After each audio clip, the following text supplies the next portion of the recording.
നമസ്കാരം സാർ. ഇത് കാസർഗോഡ് വിദ്യാനഗരം. ഇത് കലക്ടറേറ്റ് റോഡ് വിദ്യാനഗറിന്.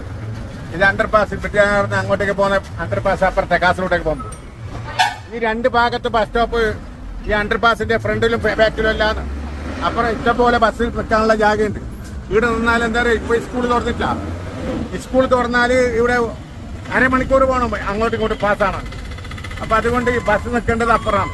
ലാസ്റ്റ് അതാണ് മാർക്കറ്റ് സ്റ്റോപ്പ്, മുന്നത്തെ മാർക്കറ്റ് ഓഫീസിന്റെ ആടെയാണ് ബസ് സ്റ്റോപ്പ് ഉള്ളത്. ഇവിടെ നിർത്തിയിട്ട് ഇടി ബ്ലോക്കാണ് ബസ്. ആടെ നായി കാല് കുന്തിക്കുമ്പോൾ കല്ല് കാണുമ്പോൾ ആടെ ബസ് പോയിട്ട് നിർത്തുന്നു. അതല്ല തെറ്റല്ലേ സാറേ? ജനങ്ങൾക്ക് ബുദ്ധിമുട്ടല്ലേ? ഈ അണ്ടർപാസ് അപ്പുറത്തെ സൈഡും അങ്ങനെയാണ്. കാസർഗോഡ് പോകുന്ന ജാഗയിൽ അപ്പുറത്തെ സൈഡ് ഈ അണ്ടർപാസിന്റെ, കാസർഗോഡ് പോകുന്ന വിദ്യാനഗറിന് അപ്പുറത്തെ സൈഡ് പോകുന്നതും അവിടെ ഈ അണ്ടർപാസിന്റെ നേരെ എതിരിന്നെ നിൽക്കുന്നത്. അങ്ങോട്ടും ഇങ്ങോട്ടും ബസ് പോണ്ടേ? ആടെ ബസ് അങ്ങോട്ടും ഇങ്ങോട്ടും ഉണ്ടാക്കുമ്പോൾ ഇവിടെ ഫുള്ള് 4 ഭാഗം ട്രാഫിക് വന്നു. ഇപ്പൊ ഞാൻ ആളില്ല, പിന്നെ വണ്ടി ഇല്ലായിരിക്കുമ്പോ ഇങ്ങനെ വീഡിയോ എടുക്കാൻ കാരണം നിങ്ങൾക്ക് പറഞ്ഞാൽ മനസ്സിലാവില്ല, വാഹനം കൂടുതലാകുമ്പോൾ. ഇനി സ്കൂൾ തുറന്നെങ്കിൽ ഇവിടെ അരമണിക്കൂർ ഒരു വണ്ടി പാസ്സാണെങ്കിൽ.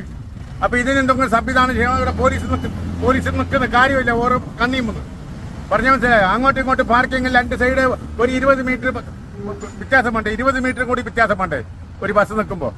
അപ്പൊ അതിനുള്ള ഒട്ടനെ സംവിധാനം ചെയ്യണം. ഓക്കെ. കാസർഗോഡ് നിന്ന് ടി മുഹമ്മദ്.